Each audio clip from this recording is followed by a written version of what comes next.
Hi, Mick McQuaid here to introduce information in interaction design. So this slideshow is called 01 Intro, and you should have already seen the 00 Intro slideshow, which covers the administrative details like the course website and the syllabus. This slideshow covers the introduction to the actual content of the course. And the first section of the slideshow is an attempt to define the title of the course. So information in interaction design seems like a simple enough name, but is it really? Let's find out. Let's try to define each word in the title. So first try to define the word information. And this is the hardest of the three words, as you'll find out if you try to write down a definition. In fact, pause the slideshow now and try to write down a definition for each of the three words: information, interaction, and design, and see what you come up with. When I did this, I looked it up in the dictionary, and this is what I found, and it's a pretty boring definition, actually. It uses the term knowledge. Let's see if I can find that here. Yeah, there's knowledge. And so I looked up knowledge. That refers to the term knowing. So I looked up knowing, and that refers to, you guessed it, information. So we've come full circle, and these definitions aren't too helpful. But they do have some important points to note. One is that they all speak to people defining information according to the work that they do. So it's a highly contextualized term, so we know that about information. Second, we know something about what information does. So it says here that it's any datum or datum, I don't know how you pronounce that, that reduces the uncertainty about the state of any part of the world. So we know something about what information does, and that's useful.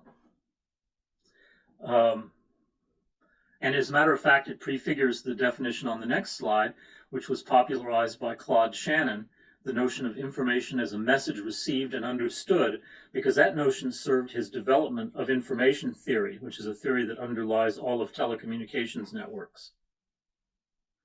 Here's a definition from the free online Dictionary of Computing in a 2014 edition. It says, 1, 2, 3, 4, 5, 6, 7, 8, 9 is data. Your bank balance has jumped 8,000% to 1, 2, 3, 4, 5, 6, 7, 8, 9 is information. Nobody owes me that much money is knowledge. And I'd better talk to the bank before I spend it because of what has happened to other people is wisdom. So some pundits like to posit a hierarchy of data, information, knowledge, and wisdom in a kind of pyramid to support their activities in a field called knowledge management. So we know also that information has value, and that value may vary greatly, as we see in this quote from one of my favorite spaghetti western films, which I've put the wrong date for. It's actually 1964. A man's life in these parts often depends on a mere scrap of information. Now define the second term. So the first term wasn't too helpful, defining the first term, information. But now try to define the second term, interaction. If we do the same dictionary exercise with the word interaction, we'll find it has a little bit more substance. It means reciprocal action or influence, and that is something we can work with, how the computer and the human influence each other. So reciprocity is a key to understanding and impacting interaction. Now I'll define design. So design is one of the best of all possible words. I always like to look up words in the dictionary, but not many have the power of the word design. It's a very powerful word, and it's all about making conscious choices. So first I'm going to show you a dictionary definition, which is okay. A plan or drawing produced to show the look and function of or workings of a building, garment, or other object before it is built or made, okay. But let me show you what I think is a better definition, a really interesting definition. Design is all about constraints, said Charles Ames in an interview. And notice that Ames doesn't say anything about compromise or being hemmed in by constraints. He just says constraints. The great designer works through constraints or works with constraints, not hemmed in by constraints, not compromising over constraints necessarily. Anyway, by the way, Charles Ames, along with his wife Ray Ames, was a famous 20th century designer. Together they designed a lot of industrial objects that you have undoubtedly seen and made films together as well. Now you should pause the slideshow to rewrite your definitions. And keep these definitions in your sketchbook so you can refer back to them as they change throughout your design journey. Now, the second part of this slideshow is about background radiation. And I'm borrowing the term background radiation from physics, where it's used to refer to the radiation left over from the Big Bang that has to be accounted for before you zoom in on any particular celestial object. And in HCI, it's kind of analogous. There is background radiation that has to be accounted for before you zoom in on any HCI topic. And there is no more important background radiation than the design of everyday things. This book, which is by far the best-selling book in the history of HCI, has been read by most people who are experienced in UX. And if they bring it up in conversation and you don't know what they're talking about, they may look at you like you're from Mars. So read this book. Read it multiple times. Read it again and again. Don't wait. Do it soon. This is a very important book. It's a classic, and the author is a very brilliant person who can elaborate on even the most casual assertion that he makes with volumes of peer-reviewed research. Roles. So everyone in the design world plays some role, whether in your current job or in your career overall. So how do you make sense of the profusion of labels that are applied to your role? Well, here's one way. So people are likely to be trying to place you on an artifact like this triangle, or something like it. The yellow vertices represent the skills or knowledge that pull you in 3 different directions. The green ovals represent labels for people who have been pulled to one vertex or another, or who are firmly in the middle. And the labels can change. What's important is that you know where you stand and that you can find labels that communicate with other people. For example, a visual designer is all about the graphics. A UX engineer is all about the coding.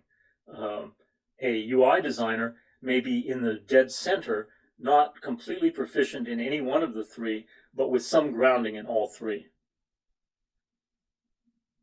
Throughout your design career, you need to think about where your education, your experience, and your aspirations lie on the triangle, or some similar artifact.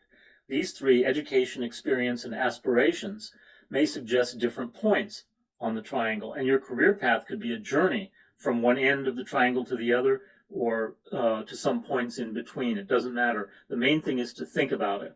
So take a minute now to pause the video again and think about where you are and where you'd like to be. Now, another way that you can distinguish between roles is to enunciate the difference between look and feel, where look is usually meant to refer to user interfaces, or UI, and feel is usually meant to refer to user experience, or UX. Feel relates more to cognitive psychology, while look relates more to graphical practice. And wherever you go in the design world, you will be assailed with claims that we do design thinking, and obsession with design is nothing new. And I would like to take you back in time for a moment to the Great Depression to illustrate that point. So the most prominent US-based designer of the Great Depression was Norman Bel Geddes. And in 1932, the New Yorker ran this cartoon depicting the nationwide obsession with having things designed, with design permeating every product. And designers like Norman Bel Geddes or his celebrity peers such as Raymond Loewy or Gilbert Rohde or Donald Desky taking the spotlight.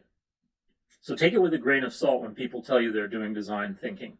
They often remind me of the speaker in this cartoon who is saying, "Gentlemen, I am convinced that our next biscuit should be styled by Norman Bel Geddes." Now, when people who actually do practice design thinking talk about it, they usually follow a series of well-defined steps. And you should get to know these steps that I'm about to show you pretty much off the top of your head. And they are empathize, define, ideate, prototype, and test. And I usually remember them by the acronym EDIPT, which, I don't know, works for me for some reason. So I'd like to go through each one of these in turn. First, empathize is the most important, the most defining, the most characteristic of the steps. We can't design unless we understand and empathize with people. We can't design for people unless we empathize with them. And throughout history, we've learned, the HCI field in general has learned to empathize with different kinds of people. First, it was the idealized human at work, because computers were really expensive and we didn't want to waste their time. Then as computers got cheaper and more available, novice humans working, and then humans working in groups, and then humans at play, and then communities of practice, and then communities that shared a geographic location, and then humans of diverse abilities. And so this is a very oversimplified view of the history of HCI, but I want you to keep it in mind as a kind of framework that you can elaborate on as you go along. Defining is the next step, setting boundaries to what we're going to do. And this is a step that is sometimes left out. So when I say that design thinking designers follow this framework of empathize, define, ideate, prototype, and test, they sometimes leave out one or more of these stages, most frequently the define stage. But in general, they follow this pattern, so I want you to learn this pattern. Ideation. So this is brainstorming, and this is a key activity of designers. So we'll learn brainstorming in this course, and you'll learn specific techniques, storyboards, and sketches to support brainstorming. Prototyping is another key activity of designers, and you'll learn some techniques for prototyping that can be very simple, like index cards and colored markers, or more elaborate, like using Figma to create hi-fi prototypes. I also would like to introduce an app called Framer that's similar in many ways to Figma. It's not as well known, but it outputs JavaScript code, which is extremely interesting to me. And then the last stage is test. And that can be as simple as heuristic evaluation, which is a technique that we'll learn, and it can be supported by all kinds of devices and equipment and even labs. And the tested artifact can be any kind of prototype. We will start testing very early on. You start testing early in the design process. Okay, now I'd like to finish with some more background radiation, and this is just a long list of people, technologies, and guidelines, and I'm just going to blast through this list. I don't want to spend time on each one of these slides. I want you to come back to this slideshow, and at the end I'll show you how to do that. I want you to come back to this slideshow if you're unfamiliar with these things. If you are familiar with them, great. Don't worry about it then. But if you're not, either come back to this slideshow or to the study guide on mickmcquaid.com, and I'll say more about that at the end. So first, we have people. So this is just a list of people that you should know about. If you don't know these names, you should get to know them. Rudolf Arnheim, Chris Bangle, Bill Buxton, Matthias Duarte, Jesse James Garrett, Jonathan Gruden, Johnny Ive, Steve Krug, Peter Morville, Jacob Nielsen, Don Norman, Dieter Rams, Jeff Raskin, Asa Raskin, his son, and Edward Tufte. And then there are some technologies you should know. JavaScript, of course, CSS, of course, and JSON, which is the dominant information container today. And for some reason, I've left HTML off of this list. That was a ridiculous omission. And then finally, the design guidelines from vendors. So I have 4 URLs. These are all linkable URLs when you go back over the slideshow. Material design from Google, Apple's human interface guidelines, Fluent design from Microsoft, and inclusive design from Microsoft. Okay, so that's that. There's a lot more background radiation in the study guide, more lists of people and things that you should familiarize yourself with. I want you to go back over it. I want you to make time week by week to go over it bit by bit and gradually familiarize yourself with the background radiation so that by the time you come out of this course, you're conversant with the basics. And these slides are available at mickmcquaid.com/info-dsgn/01info if you can remember that. Or you can just go to mickmcquaid.com. I'll eventually put a link there to them. And they're unusual in that they were designed in Sheringan, which is a version of remark.js, if you're familiar with that slideshow software. So it has a lot of keyboard shortcuts, and one of them is very important, which is P. If you type the letter P while you're looking at the slideshow, you'll see presenter notes, and those have my additional notes plus some additional URLs that I haven't explored in this very brief talk, which has now come to an end. And I thank you very much for your attention. and I look forward to seeing you again.